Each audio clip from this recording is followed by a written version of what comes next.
Jemi rikthyer, jemi live në Euronews Albania, ashtu sikur se ju njoftova në pjesën e parë ne diskutuam të gjitha zhvillimet politike të javës. Sigurisht një zhvillim i rëndësishëm ka qenë dhe mbyllja e një procesi tepër të rëndësishëm që ka qenë rihapja e kutive për qarkun e Tiranës, ku diskutuam gjithçka dhe procesin dhe rolin që ka patur, gjithashtu dhe ka spak në të gjitha problematikat të cilat lidhen me manipulimin e procesit zgjedhor. Ndërkohë, në këtë pjesë të dy do ndalemi te një tjetër zhvillim tepër i rëndësishëm.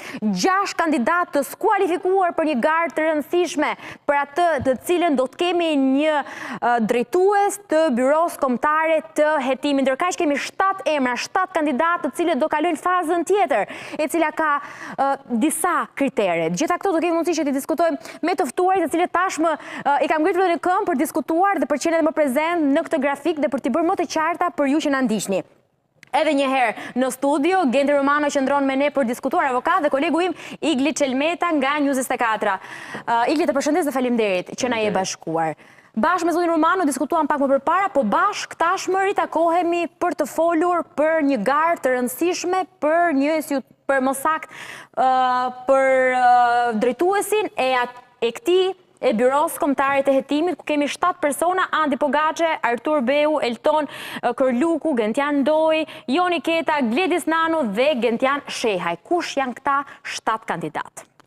2 ditë më parë, Komisioni i Vlerësimit të Kandidatëve përbërë nga drejtuesi i SPAK-ut Altin Dumani dhe 2 prokuror Arben Kraja dhe Behar Dibra bën verifikimin paraprak pra të kandidatëve, nga të cilët u skualifikuan 6 prej tyre dhe u kualifikuan 7 prej tyre. Ndërto janë Andi Pogaçe, prokuror në Prokurorinë e Tiranës, i cili është kualifikuar në fazën për kandidat për drejtor të BKH-s, Artur Beu, i cili vjen nga policia, ka punuar në Interpol më parë, Elton Kërluku, është hetues financiar në BKH, Gentian Ndoj nga krimi ekonomik gjithashtu vjen nga policia e shtetit, Gentian Shehaj vjen nga Akademia e Sigurisë, po ashtu nga policia e shtetit, më parë ka qenë drejtues në Lezhë dhe në Vlorë, dhe Gledis Nano, i cili është i mirënjohur, ish drejtori i përgjithshëm i policisë së shtetit, dhe Joni Keta, zëvendës drejtori aktual i byros kombëtare të hetimit. Pas përfundimit të verifikimit paraprak të dokumentacioneve të kandidatëve që plotësonin kriteret, tashmë vjen në 10 ditën e parë të korrikut fazat e mëtejshme për kandidatë të byros kombëtare të hetimit.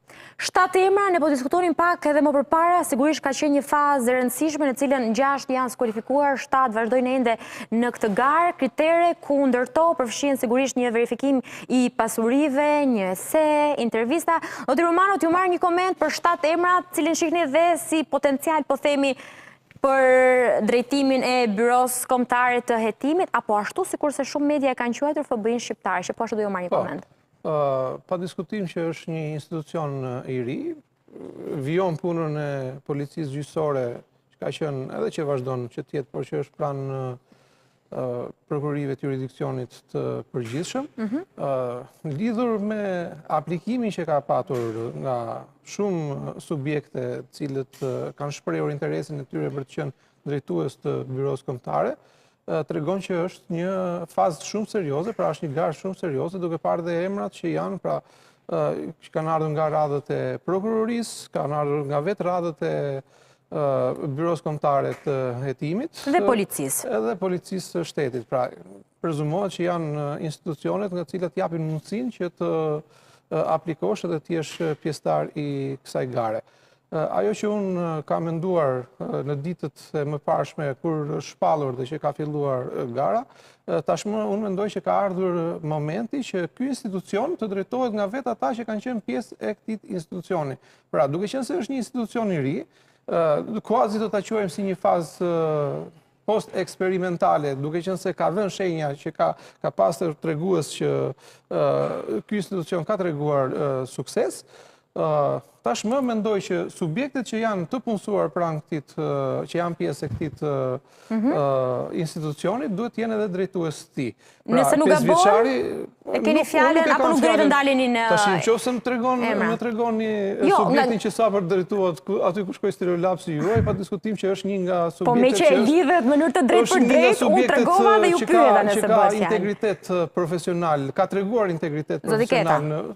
Zoti Keta, pa diskutim edhe zoti Kërluku gjithashtu. gjithashtu është shumë kërkues në punën e tij edhe ka treguar gjithashtu edhe integritet lartë në punën e tij. Janë dy subjekte të cilët edhe tjerët duke mos i përjashtuar, edhe zotin Pogaça, i cili ka një karrierë shumë të mirë si prokuror në sistemin gjyqësor.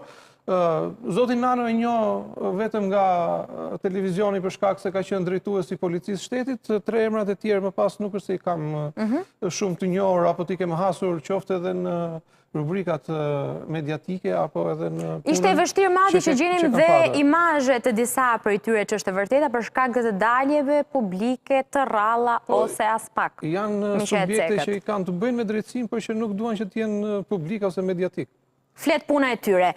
Një koment përpara se dhe të ulemi dhe më pas duke mundësi që të ndalemi në analiza për ata të cilët po na ndjekin. Edhe shohin byron kombëtare të hetimit. Ndërkohë folim që është një institucion i rëndësishëm, me krahasuar pak me OPG-n, Policinë Operacionale Gjyqësore. Po. Ndërkaq gjithashtu po flitet shumë edhe për SPAK-un dhe për besueshmërinë që kanë shqiptarët kundrejt SPAK, të paktën dhe sipas sondazheve të dala. Çfarë krahasimi apo çfarë lidhje mund të ketë byroja kombëtare e hetimit me SPAK-un dhe a do varet njëri nga tjetri? Lidhja e prokurorisë së posaçme me SPAK-ut me BK-n është e ngushtë, nuk mund të bëjnë pa njëra tjetrën. Hetimet që delegohen pra nga prokurorët e SPAK-ut kryen hetime proaktive apo hetime të tjera nga hetuesit e BK-s. Pra, hetuesit e BK-s kanë rolin oficerëve të policisë gjyqësore dhe është lidhja e SPAK-ut me BK-n është aq e ngushtë sa pa njëra tjetrën nuk bën dot.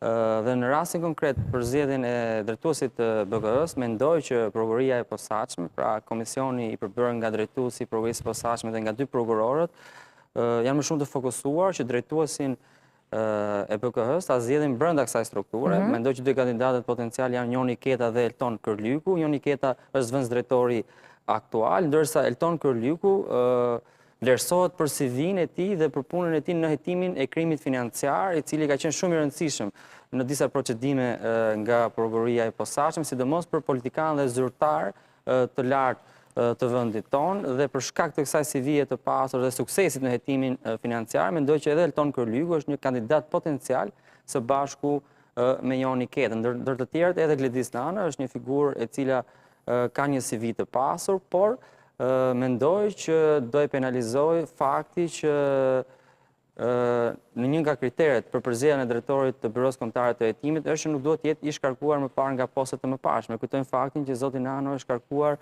me vendim të qeverisë nga posti i drejtorit të përgjithshëm të policisë së shtetit. Edhe pse unë në mendimin tim personal mendoj që është një nga kandidaturat i cila meriton të jetë drejtues i këtij institucioni kaq të rëndësishëm. Ajo që po kuptoj në këtë garë është që kemi një stepi dhe një mos angazhim të faktorit ndërkombëtar, sidomos Bashkimit Evropian dhe Shtetet e Bashkuara të Amerikës, të cilët më parë kanë qenë më të fokusuar në zgjedhjen e drejtuesve të institucioneve të drejtësisë në vendin tonë, siç ishte zgjedhja e drejtuesit të SPAK Altin Dumani, ku ishte vetë ambasadora Yuri Kim, e cila shkoi në mbledhjen e Këshillit të Lartë të Prokurorisë, kur u bë zgjedhja dhe votimi për kandidaturën e krejës SPAK. Ndërsa në këtë rast shoh një mos angazhim të faktorit ndërkombëtar. Kujtojmë faktin që zoti Nano ka qenë një ndër të më shumë të mbështeturit nga amerikanët edhe kur mori postin e drejtorit të përgjithshëm të policisë së shtetit. Mendoj që gara për drejtuesin e BK-s do ndahet midis Elton Kërlyku dhe Joni Ketës.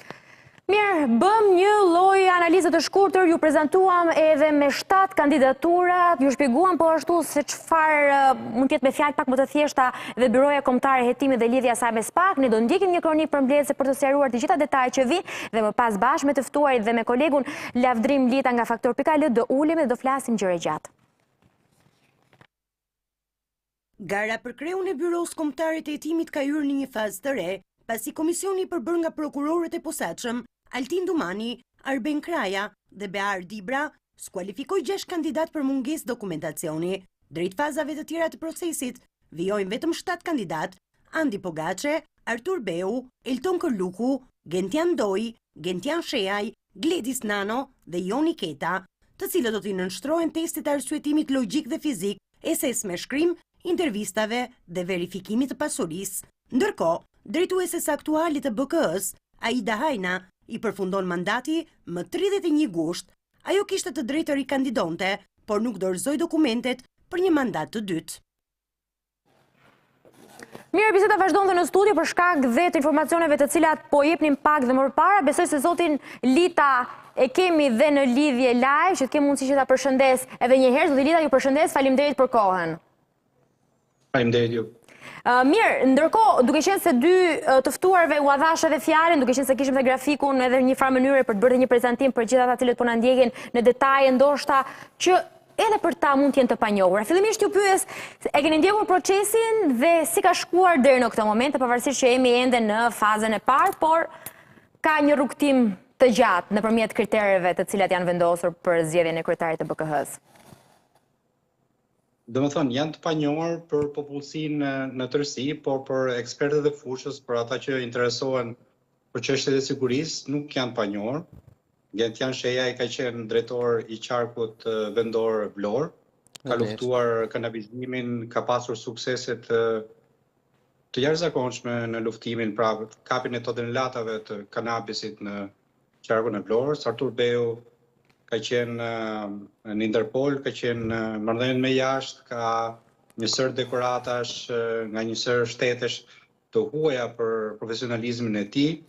Gledis Nano tek antiterrorizmi, drejtor i përgjithshëm i policisë, pra janë persona që kanë një ekspertizë të lartë në luftimin e krimit organizuar, krimit financiar edhe të terrorizmit. Ndërsa të tjerët, disa janë brenda sistemit, disa tentojnë të futen në sistem. Është një garë shumë e mirë, domethënë sita e madhe bëri që të hiqeshin disa emra problematik të cilët nuk është si bënin shumë derë qenies drejtuesi BKH-s, por megjithatë kjo do jetë një vendimarrje e një treshe prokurorësh të BKH-s që do marrin vendim për drejtorin e ri, sepse nga pikpamja e organizative dhe strukturës, drejtori i BKH-s nuk është se ka ndonjë rol të jashtëzakonshëm në hetime, është më shumë një post administrativ dhe me disa detyra të caktuara, dhe mbaj mend që ka pasur një përplasje të fortë në heshtje, pra në prapaskenë midis zonjës Hajnaj dhe Ben Krajës, madje me përfshirjen edhe të ambasadores Yuri Kim për kompetencat e BKH-s, por u ra dakord që hetimin e drejton prokurori SPAK dhe BKH-ja, FBI-ja shqiptare është në ndihmë siç duhet të jetë në të vërtetë. E vërteta është se ka shumë mungesa në aspektin e hetimit financiar, sepse ne shikojmë një nivel të zhvillimit në vendin tonë që nuk justifikohet me kredit në banka, pra ka hyrje të madhe të sasisë së paras paligjshme në vendin tonë. Pra duhet fokusuar tek hetimi financiar. Dhe ne kemi shumë pak ekspert në BKH që mund ta bëjmë këtë gjë. Në raportet vetë Dumanit, por edhe të Krajës, është vënë pika, apo si të them, fokusi që duhen më shumë hetime financiare, sepse nuk ka rezultate realisht. Ka hetime mbi krimin organizuar që pastaj devijon në hetim pasurie, verifikim pasurie, por jo hetime të mirëfillta financiare. Dhe nëse nuk gabohemi, zoti Kërlugu Hetues financiar. ishte hetues financiar Në BKH.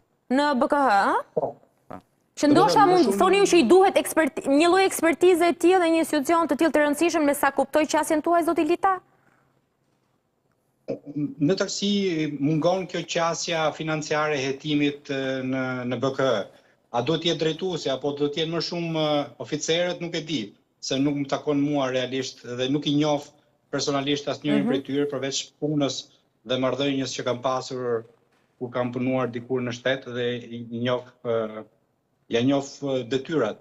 Por realisht duhet punuar shumë tek hetimi financiar dhe aty është pika e dobët e SPAK-ut realisht, sepse ata tentojnë ta justifikojnë me sekuestrimet dhe konfiskimet në gjykat, por ne dim që ajo është vetëm maja e icebergut. Në Shqipëri ka një krim të madh financiar, më i madh se ç'është krimi organizuar, por narkotrafiku. Krimi financiar mbizotron në vendin tonë dhe askush nuk po e lufton.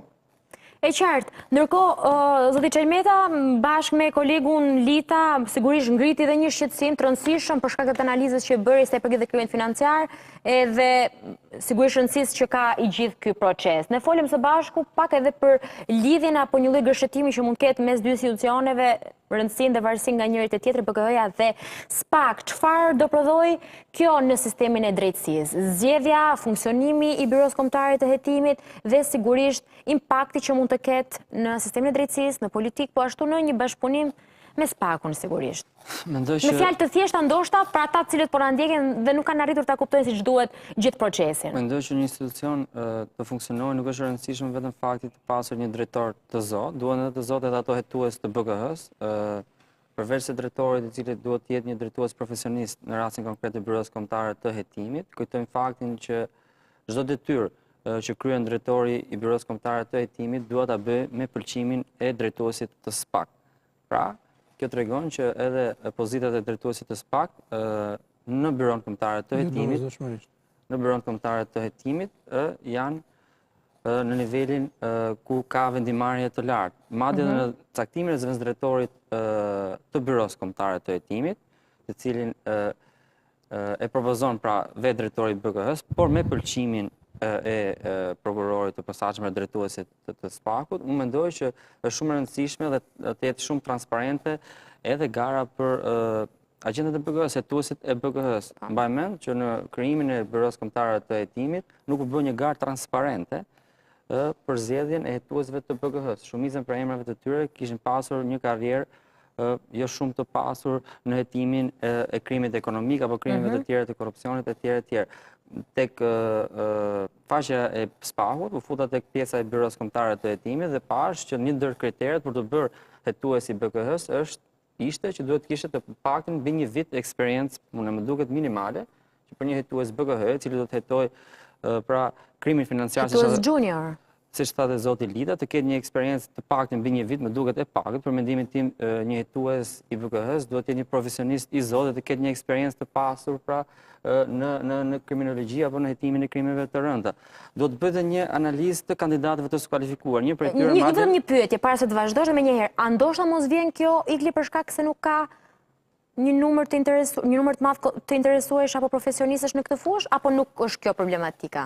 Hendeku. Se di nuk mund ta them këtë, por duhet të them që më kanë kontaktuar një nga kandidatët e skualifikuar, bëhet fjalë për Miklovan Kananin, i cili ishte shkolluar në Itali, po ashtu ishte shkolluar në fushën e kriminologjisë në shkencën e investigimit për krimet e rënda në Universitetin Northwest me rezultate të larta, ishte skualifikuar nga gara për drejtorin e BKH-s për shkak të mungesës së eksperiencës, sepse është shkolluar dhe ka jetuar dhe ka punuar në shtetin italian, por shkollimin e kishte me rezultate të larta me medalje ari, madje më them që nga të gjithë kandidatët mund të ketë dhe shkollimin e duhur për drejtor të Byros Kombëtare të Hetimit, por kriteret nuk i plotësonin të gjitha. Pra, persona se ky kandidat mund të gjesh një vend në Byron Kombëtare të Hetimit si hetues. Nëse nuk kanë kriteret për të futur pra si hetues, si drejtor, mund të angazhohen persona profesionistë të cilët kanë shkollimin e duhur dhe janë shkolluar jashtë Shqipërisë. I kishte ardhur një përgjigje se pse ishte skualifikuar? Nuk i plotëson kriteret, një ndër to ishte edhe mungesa e eksperiencës, të paktën duhet të kesh mbi 5 vite eksperiencë dhe të kesh gradën,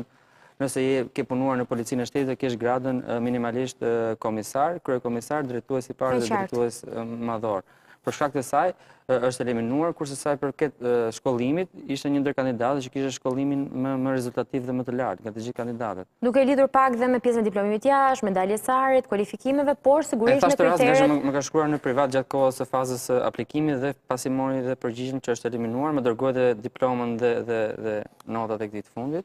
Për ta konfirmuar që vërtetësinë e këtij lajmi dhe bëre mirë Igli që në këtë mënyrë edhe sigurisht solli një lajm për të kuptuar dhe se si janë bërë dhe procedurat, mënyra e kualifikimit apo skualifikimit të kandidatëve, dhe përse ndoshta një rast i cili çalon në një fazë të kritereve, po ndoshta mund shërbente si vlerë për shkak pjesë e Byros Kombëtare. Pjesë e Byros Kombëtare.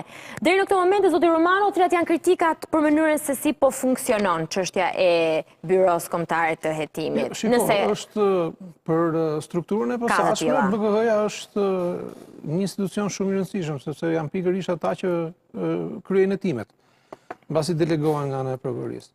Pa diskutim që ligji jep të drejtën SPAK-ut që të krijojë një komision me 3 antarë, ku tashmë janë ditur të cilët janë antarët, që është drejtuesi i prokurorisë posaçme, ai aktuali, zoti Dumani, ish drejtuesi i prokurorisë posaçme dhe një prokuror tjetër nga prokuroria. Dy prokurorë me shumë eksperiencë. Kështu që të 3 këta së bashku po diskutim që do të kenë detyrimin dhe detyrën për të zgjedhur atë subjekt të cilin ata mendojnë që ka aftësi drejtuese të institucionit. Pra, drejtuesi i institucionit nga momenti që do të bëhet drejtues, jo se do të humbi de facto mundësinë e hetimit, po do të ketë më tepër detyra zbatimi. Pra, detyra organizimi, nuk do të ketë më ato detyrat e hetimit. Pra, nuk do të jetë një hetues që do të merret me një çështje konkrete, po do të merret me organizimin dhe funksionimin e të gjithë institucionit dhe me orientimin e të gjithë hetuesve të tjerë, lidhur me zbatimin e detyrave që kanë hetuesit e BKH-s. Pra, nuk të mjafton vetëm që duhet të kesh ato rezultatet pozitive gjatë hetimeve që ke kryer, pra mund të jesh një hetues shumë i mirë, por të mungojnë aftësitë organizative ose të punës në grup. Pra, kjo do të shikohet nga ana e prokurorëve të posaçëm.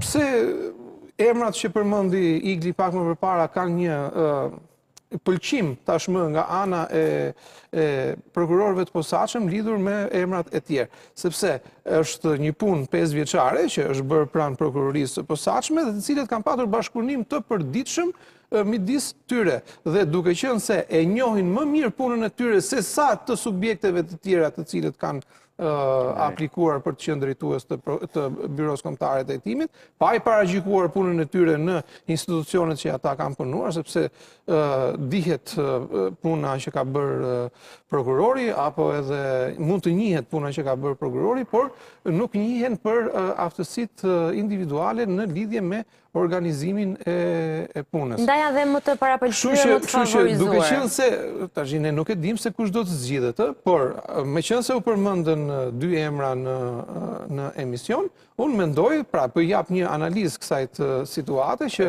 duke qenë se janë zotin Kërluku, nëse nuk gabon, dhe zotin Keta? Keta, po. Pra, janë subjekte të cilët njihen nga ana e këtij komisioni i cili do t'i vlerësoj, jo se ata do të mbi vlerësohen apo do të favorizohen nga ana e komisionit në krahasim me antarët e tjerë apo me kandidatët e tjerë që aplikojnë, sepse pa diskutim që këtu vlerësohen kriteret, nuk vlerësohen vetëm njohjet personale apo puna që mund të kesh zhvilluar me ta, por do të vlerësohet nga ana e komisionit aftësia e tyre për të bërë një punë organizative së bashku.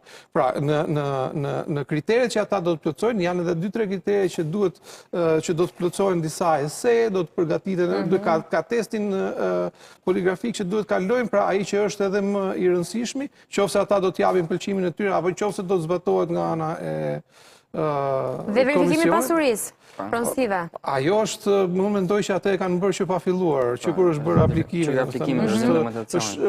Është procesi më i thjeshtë që mund zhvillohet sot, kështu që nuk është se do të jetë pengesa ajo. Më mendoj që janë këto të tjerat, ato të cilat do të impenjojnë punën e komisionit për të përzgjedhur se kush do të jetë drejtuesi i prokurorisë së posaçme. Por ajo që shikohet dhe që është më e rëndësishme është organizimi i punës. Pra, nëse je dalluar për aftësi organizuese në punë, pa diskutim që edhe prevalon në zgjedhjen e institucionit. Zoti Lita, përpara se t'ju bëj pyetjen time, patet një buzëqeshje që me njërin sy e pash, ndërkohë që foli zoti Romano, e kishit për pjesën e verifikimit të pasurisë, apo?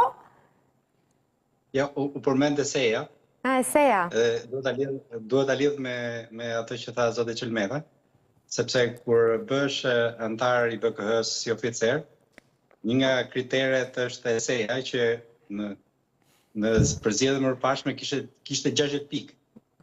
Ndërsa ato dhe vlerësimi i esesë është subjektiv, më shumë se sa objektiv. Po, do të thonë, ata antarët e BKH-s do bënë romane dhe filozofi.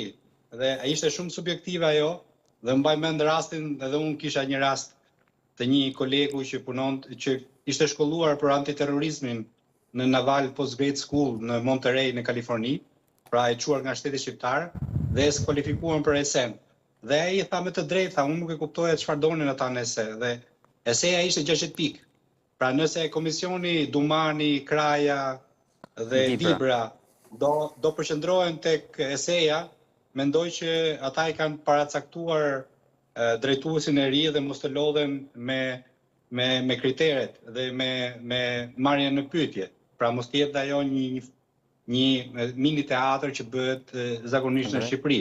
E rëndësishme është që drejtuesi i SPAK-ut, kushdo qoftë, ai që është sot në detyrë apo nesër, të ketë besim tek drejtuesi i BK-s mbi të gjitha, mbi zbatueshmërinë e urdhrave dhe ruajtjen e sekretit hetimor, që është një gjë shumë serioze. Deri më sot SPAK-u ka kryer operacione shumë të suksesshme hetimore për shkak se ka ruajtur sekretin hetimor gjatë operacioneve dhe kjo është një gjë shumë e mirë. Dhe kjo duhet të jetë një vjushmëri edhe për drejtuesin. Jo në gjithë operacionet. E akun. Kemi një zëvendës kryeministër në Arati. Po flas në tërësi, sepse ajo nuk mund të jetë kur 100%, ne e dim shumë mirë që çalon puna edhe tek korrieri midis gjykatës dhe policisë, te policia, tek operacionalja, te Renea, pra diku çalon gjithmonë ajo hallka e është dhe BK-s mes. Po, nuk po i përjashtoj, po them që e rëndësishme është që drejtuesi i ardhshëm i BK i SPAK-ut të ketë besim tek drejtuesi i BK-s, tek implementimi i vizionit të tij, që është shumë e rëndësishme, dhe tek ruajtja e sekretit hetimor. Pra duhet të jenë dy parime, edhe me të drejtë ju thatë që më i favorizuari është ai që është brenda strukturës, sepse ka dhënë prova besnikërie dhe profesionalizmi. Po pa i përjashtuar gjithë të tjerë. Absolutisht, ne nuk po ndalemi, as nuk po faktorizojmë, se ndoshta nuk duam edhe ne të japim ndonjë qasë të gabuar, thjesht nëpërmjet kritereve që janë vendosur dhe mënyrës se si funksionon puna. Zoti Lita, ka dhe zoti Romano një replik për ju dhe me një nuk është replik, më tepër se sa ajo që thash pak më përpara. Ndërhyrje, pra po e quajmë kështu. Ndërhyrje, le ta themi se ajo që thash pak më përpara që komisioni do të vlerësojë mbi të gjitha dhe punën organizative, pra aftësinë organizative që ka, do të ketë drejtuesi i ri i BK-s lidhur me punën që do të bëjë më pas, pra punën në grup, punën se si do ta drejtojë, mënyrën e hetimit se si do drejtohet, mund të japi orientime, pra këto do të vlerësohen nga ana e komisionit më tepër se sa, por ajo kjo çështje mund të dali në evidencë lidhur edhe me atë që mund të shkruhet në ese, domethënë gjithçka ose që mund të jetë shkruar në ese. Kam një mendim ndryshe që gara për zgjedhjen e drejtorit të BK-s kombëtare të hetimit, fazat që përmenden tek njoftimi zyrtar, mendoj që janë thjesht një farsë. Kriteri kryesor është besnikëria. Personi besnik ndaj SPAK-ut, ndaj prokurorisë së posaçme, do të marrë edhe postin e drejtorit të Byros Kombëtare të Hetimit. Ta themi të vërtetën troç. Nëse merret për aftësitë profesionale dhe për rezultatet e arritur në zbatimin e ligjit, kandidati që mendojmë që do ta fitonte është Gledis Nano. Por në rastin konkret kemi një institucion, si Byroja Kombëtare e Hetimit, që funksionin kryesor ka besnikërinë ndaj SPAK-ut pasi kryen hetime ku dalë një informacion, një sekret hetimor nga hetuesit e Byros Kombëtare të Hetimit mund të prishë të gjithë hetimin e nisur nga prokurorët e SPAK-ut. Si matet besnikëria ndaj SPAK-ut? Po nuk ka një si mace edhe. Një si mace? Jo, edhe unë e pak ironi duke që po flasim për kritere dhe për subjektivizmin e eses, po pyes edhe unë kolegun. Si matet kjo puna e besnikërisë? Ndaj SPAK-ut. Ti mendon se është garë ndershme? Po patjetër më që është garë ndershme, edhe duhet të jetë atillë domethënë tash se s'po gjejmë ushtar të drejtuesve të prokurorisë këtu besnikëria. Po ku e ke kriterin e besnikërisë ti aty? Kujt do të jem besniku? Do betohesh përpara prokurorit përgjithshëm apo drejtuesit të prokurorisë që do jem besnik kundër teje, domethënë për punën që do bëjmë? Po jo, zotëri tash. Mos ja futos se të lejon ligjin këtë të formë. Ti mendon se do zgjedhësh në bazë të kritereve? Tash nëse do ta mendojmë kështu siç e thua ti, domethënë kjo është tërësisht e rrezikshme më për këtë. Po s'është vetëm për BK-n. Po jo, zotëri tash. Jo, po jo më patjetër më. Ke aftësitë profesionale, aty duhet mbështetesh tek aftësitë profesionale. Dhe nëse flasim për aftësitë profesionale, aftësia kryesore do të jetë ajo organizative. Po nga cilën nga kandidat ka aftësi profesionale. Po ç'është kjo besnikëri kundër SPAK-ut, po pse më detyra bëhet se duhet të japësh besnikëri SPAK-ut? Detyrën e bën sepse ta detyron ligji më. Ç'është fletë? Po jo, Iglesi nuk mund të jetë ashtu. Për çaj kemi ligjin. Le ta bëj vetë, po nuk mund ta paraqyjojmë. Shiko, unë mendoj që nuk duhet i paraqyjojmë kandidatët kush është zgjedhur apo kush nuk është zgjedhur. Pa diskutim që ka një pëlqim për ata që ti njeh më tepër sepse je në punën e përditshme, por kjo nuk do të thotë që të tjerët nuk kanë aftësinë për ta drejtuar byrën kombëtare në mënyrë më absolute. Nuk është kriter, unë të paktën me atë që kam lexuar, nuk kam parë asnjë kriter që ti duhet shpallësh besnikëri kundrejt institucionit të SPAK-ut. Sepse nëse do të flasim kështu atëherë i bie që nuk kemi përpara ligjit, nuk e zgjedh më ligji drejtuesin e prokurorisë. Zotë Romano, jetojmë në Shqipëri ku çdo drejtues i institucionit zgjedh në bazë. Unë mendoj që edhe të jetosh në Shqipëri duhet besosh tek ligji dhe jo të besosh tek besnikëria që do të japësh institucionit, se puna nuk bëhet me besnikëri ndaj institucionit, por puna bëhet duke zbatuar ligjin. Do funksiononte kjo duke zbatuar ligjin, nuk do ishim në vitin 2025 në këtë situatë skandaloze. Zoti Lita, në këtë përballje mendimesh sa i përket çështjes së të prirjeve personale që mund të ketë, po jo besnikërisë tash. Ç'është kjo ti japin besnikëri? Besnikëria vjen mbrapa. Më duket se kjo pyetje ime për matin e besnikërisë hapi një çështje të re. Ka një nivel s'është as kriter. Besnikëria. Po, Zoti Lita. Është kriter real në dëgjojmë Zoti Lita se kemi live edhe i përplasen për shkak të live-it. Po, Zoti Lita. 60 sekonda. Po. E para herë duhet flasim për numrin e hetuesve të BK-s që janë 60 deri më sot. Dhe kemi 20 prokurorë të SPAK-ut. Është e nevojshme që të rritet numri, sepse krimi organizuar dhe korrupsioni në vendin tonë ka kaluar masën kritike. Në vendin tonë, brenda dhe jashtë, janë rreth 25.000 qytetarë shqiptarë që kryen vepra penale çdo ditë. Është një numër i jashtëzakonshëm dhe duhet gjetur mekanizma për ta luftuar. Nuk mjaftojnë 60 hetues të BK-s të 20 prokurorë. Sot prokurorët e SPAK kanë nga 40 deri në 50 dosje secili për të hetuar bashkë me 2-3 hetues të BK-s. Janë shumë dosje për të hetuar sepse ju e dini nga Sky, nga këto aplikacionet e kriptuara, kanë ardhur materiale, duhen të kriptuar, duhen përkthyer, janë punë voluminoze që dikush duhet i bëj. Dhe mund ta bëjnë në 8 orash, mund ta bëjnë në 12 orash apo në 16 orash. Pra është voluminoze puna dhe afatet e gjykatave janë ato që janë dhe duhet i çojnë përpara këto dosje. Pra nevojitet një ndihmë me këshilltar ligjor, me ndihmë financiare, me teknologji, sepse realisht shqiptarët bëjnë më shumë krime se që ekzistojnë forcat e të cilët e luftojnë krimin. Pra, ne kemi në burgjet e Europës mbi 7.000 shqiptarë që janë nën hetim apo janë dënuar për narkotrafik.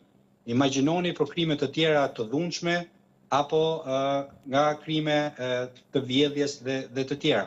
Pra, shqiptarët, më vjen keq ta them, bëjnë shumë krime dhe janë futur në organizata të mëdha ndërkombëtare të narkotrafikut dhe ndikojnë realisht brenda institucioneve në vendin tonë për t'i bllokuar apo për t'i neutralizuar. Flas këtu për pastrimin e parave, për një seri institucionesh ku bëhet fjalë për krimin financiar. Nevojitet një shtim i hetuesve të BK-s dhe të ndihmës me këshilltar ligjor. Është e pamundur që ata të hetojnë çdo ditë nga 40 dosje në tavolinë dhe për secilën duhet bëjmë veprime aktive, veprime operative dhe të marrë nën kontroll të gjithë subjektet që kanë në hetim. Pra duhet një ridimensionim i punës së BK-s dhe të SPAK-ut. Pra për shtim kapacitetesh dhe ndihmë financiare për këto struktura. Ridimensionim.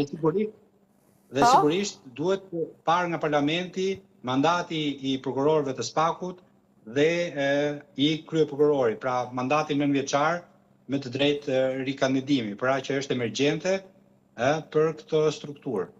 Ndërkaq me që Zoti Lita foli për pjesën e një lloji ristrukturimi të institucionit, ndërkaq duhet thënë që SPAK është një nga institucionet e preferuara apo më të besuara nga shqiptarët sipas sondazheve. BK-ja me atë çfarë theti çështjen e farsës, se si do të jetë kjo lidhje mes BK-s dhe dhe është lidhur ngushtë me SPAK-un që drejtohet nga SPAK-u shumë patjetër. pikpyetje. Hetimet që nis një prokuror i SPAK-ut ja delegon hetuesve të BK-s dhe fillojnë hetimet. Pra janë të lidhura ngushtë me njëri Pra tjetrin. kush drejton SPAK-un thua ti drejton edhe BK-n në një farë mënyrë apo jo? jo? Domosdoshme e SPAK-ut për të kryer hetimet, Byroja Kombëtare e Hetimit. Nuk ka rolin dhe vendimarrjen e SPAK-ut. Ajo që bën hetimin. Është ajo që bën hetimin. Qartë, po e kisha tek deklaratat e nuk më pëlqen në këtë Luçi rast, Meta, nuk më pëlqen në këtë rast në përzgjedhjen e drejtorit të Byros Kombëtare të Hetimit është mos përfshirja dhe heshtja e faktorit ndërkombëtar, sidomos e faktorit ndërkombëtar amerikan. Pse mendon që ndodh kjo? Por nuk duhet të paragjykoj, duhet të presim edhe fazat e mëtejshme, pra të Mos është herët të presim, por mendoj që ndikimi i faktorit ndërkombëtar do jetë shumë i rëndësishëm dhe më kujtohet në fakt pasi të propozojnë emrin e drejtorit të Byros Kombëtare të Hetimit, drejtuesi i SPAK dhe 2 prokurorët e tjerë, miraton Këshilli i Lartë i Prokurorisë. Më kujtohet zgjedhja e drejtuesit të SPAK-ut Altin Dumani, kur u mblodh Këshilli i Lartë i Prokurorisë, ka qenë një ndër raportimet e mia të para si gazetar i Kronikës. Në momentin që po shpalosin platformet e tyre kandidatët për drejtues të SPAK të asaj kohe, Altin Dumani, Edvin Kontili, Adnan Xholi, nëse mos gaboj, në gjysmë të mbledhjes vjen e pranishme ambasadorja Yuri Kim dhe në momentin që vjen ambasadorja Yuri Kim, ajo zhvillon, ishte ambasadorja Yuri Kim, më themi më të saktë, ajo zhvillon një mbledhje rreth 30 minuta me të gjithë anëtarët e Këshillit të Lartë të Prokurorisë dhe më pas u krye votimi për drejtuesin e SPAK. Është hera parë që unë shoh që në vendin tim zgjedhet një drejtues i institucionit të rëndësishëm në bazë të meritës, pra indikuar fort nga faktori ndërkombëtar amerikan dhe mbaj mend është kryer 2 herë votimi pasi nuk u arrit numri i duhur i votave për zgjedhjen e drejtuesit të SPAK, kur u zgjodh Altin Dumani në votimin e dytë, mori mos gaboj 7 vota apo 6 vota. Disa prej antarëve të KLP-s e ngritën dorën duke u dridhur, kuptohet qartë që ishte në ndikimin e faktorit ndërkombëtar amerikan për zgjedhjen e drejtuesit të SPAK, edhe pse mazhoranca dhe qeveria donin një drejtues tjetër. Dhe aty u kuptua qartasi. Dhe mendoj që edhe në zgjedhjen e drejtorit të Byros Kombëtare të Hetimit, ndikimi i faktorit ndërkombëtar duhet të jetë aty pranë dhe duhet të jetë i lartë, për pasur zgjedhjen e duhur dhe më të mirë për drejtimin e Byros Kombëtare të Hetimit. E shihni të rëndësishëm, po kaq rëndësishëm sa kolegu ndërhyrjen apo ndikimin e faktorit ndërkombëtar kryesisht amerikan. Para duhet këtë fare ndërhyrje në këtë proces. Ky proces duhet të jetë tërësisht. Jo ndërhyrje për të zgjedhur, për transparencën. Ndikimin, atëherë përdorim fjalën ndikimin. Çdo gjë të transparente e hapur. Është transparente? Po atë nuk e vëm dyshim. Nuk duhet këtë fare ndikim. Jo siç u zgjedh drejtori i përgjithshëm i policisë, një garë të mbyllur. Nuk duhet këtë ndikim as të brendshëm, as të jashtëm. Pra, gara duhet të jetë sipas zbatim të ligjit dhe sipas kritereve që janë vendosur nga ligji. Dhe duhet zgjidhet ai kandidat i cili i plotëson këto kritere dhe ka aftësinë drejtuese për institucionin. Pastaj, nuk duhet të zgjidhen kandidat të cilët i pëlqejnë njërit apo i pëlqejnë tjetrit subjekt, por duhet të zgjidhet ai që mund të bëjë punën më mirë për institucionin. Mund të qellojë që mund të kesh arsye preferenciale për çfarë kërkon njërin kandidat apo një kandidat tjetër, mund të jetë shumë i aftë në arritjet personale të hetimore të punës, por mund mos ketë aftësitë profesionale për të drejtuar institucionin, pra ato aftësi organizative. Kështu që është më e rëndësishme aftësia organizative e punës se sa qëllimet personale që mund të ketë njëri apo tjetri subjekt në zgjedhjen e kandidatëve. Duhet të prevaloj interesi i institucionit dhe interesi i institucionit nuk është ajo që debatuam pak më përpara, jo se nuk jam dakord me atë që tha Igli, por mos ta normalizojmë besoj kishte fjalën ju një situatë të tillë apo të prevaloj interesi i institucionit dhe interesi i institucionit vjen nga subjektet që dinë të kryejnë punën më së miri. As kolegu nuk bëhet se ju kundërshton te kjo pjesë. Ka diçka, komisioni për zgjedhjen e drejtorit të Byros Kombëtare të Hetimit më duket i pagët në numrin e anëtarëve, pra drejtuesi i SPAK dhe 2 nga prokurorët me shumë eksperiencë. 3 persona të zgjedhin një drejtues të institucionit të rëndësishëm, i cili ka punën të lidhur ngushëllisht me SPAK-un. Mendoj që anëtarët duhet të jetë, numri i anëtarëve duhet të jetë më i lartë. Më i lartë dhe ndoshta propozimi mund të jetë edhe ndryshe, domethënë, mund të kishte edhe më tepër këto janë rregullimet që e ka bërë ligji. Ne nuk mund të ndryshojmë ligjin. Ne mund të themi se si duhet të jetë që mund të bëhet Sa zoti Lita pak më para një lloj rivendosje apo një lloj riformulimi që përpiqen të përdorë fjalën e zotit Lita që mund të shërbejë më shumë edhe sistemit të drejtësisë apo jo zoti Lita? Tani, te komisioni janë ish drejtuesi, Arben Kraja, drejtuesi aktual Altin Dumani. Drejtuesi i ri i BK-s do punojë me një drejtues tjetër për SPAK-u. Pra, në dhjetor, Dumanit, nëse nuk i rinovohet mandati, do jetë një drejtues tjetër, apo një drejtuese tjetër. Pra, drejtuesi i ri i BK-s do punojë me drejtuesit e ri nga viti i ardhshëm, pra nga 2026. Dhe do implementoj, si them, vizionin apo prioritetet e drejtuesit të ri. Por është një garanci që në këtë komision janë ish drejtuesi dhe drejtuesi aktual, sepse i jep komisionit një seriozitet dhe një qëndrueshmëri institucionale. Pra nuk është një person që vendos, janë 3 persona të cilët kanë ndjeni për të gjithë veprimtarinë e institucionit dhe duan të kenë një bashkëpunëtor të tyre shumë profesional dhe luajal. 2 kriteret që ndoshta nuk janë në letra, por nënkuptohet që ata duhet të kenë një farë besueshmërie tek drejtuesi i BK-s. Jo se drejtuesi i BK-s mund të sabotojë punën e institucionit, por fakti ka treguar që duhet të jetë në unison dhe duhet të luajë në ekip. Dhe më shumë isha interesuar tek zgjerimi i BK-s dhe i SPAK-ut si institucione që japin garanci për të luftuar krimin organizuar dhe korrupsionin, pra duhen mbështetur me infrastrukturë dhe me financa që ta bëjnë punën më së miri për shkak se kemi numra shumë të lartë të krimit organizuar që veprojnë brenda dhe jashtë vendit dhe shpeshherë janë të koklavitura edhe me politikën dhe me biznesin. Pra është shumë e rëndësishme që këto 2 institucione të kenë një vëmendje të posaçme. Ndoshta jo babysitting nga ndërkombëtarët, pra ke një babysitter gjithmonë institucioni, se ndoshta duhet të ecën dhe me këmbë të veta, sepse në finale kjo ishte qëllimi i reformës në drejtësi, që të ishte një institucion i pavarur, jo vetëm nga ekzekutivi dhe legislativi, për sa mund të jenë të pavarur, pra të jetë një institucion që të ecë me këmbë të veta dhe të japi llogari sa më pak institucioneve, si them, të kryeministrit, të presidentit apo kryetarit të kuvendit, kur ata janë të interesuar për dosje të caktuara. Raporti duhet të jetë profesional dhe institucional. Pra mendoj që 3 drejtuesit që janë në komision i japin garancinë, sepse janë brenda institucionit, një ish drejtuesi aktual, dhe mendoj që do kenë edhe vizionin se kush mund të jetë nesër drejtuesi apo drejtuesja e re. E qartë, dhe jemi në sekondat e fundit përpara se t'ju përshëndes, dua t'ju falenderoj edhe një herë, duke nisur nga zoti Lita, cilin e kam në lidhje live. Zoti Lita, ju përshëndes, faleminderit edhe një herë për kontributin tuaj në këtë bisedë, dhe faleminderit shumë zoti Romano, faleminderit shumë kolegu tim Çelmeta, patëm mundësi që një farë mënyre t'ju prezantojmë me fjalë të thjeshta gjithë procesin që është duke ndodhur për garen edhe për zgjedhjen e drejtuesit të BK-s, ashtu sikurse është edhe një institucion të përrëndësishëm i gërshëtuar dhe i lidhur fort me SPAK, me të gjitha ato çfarë do ndodhin. Do të funksionojë si një skuadër, për marrë një krahasim me skuadrën e futbollit.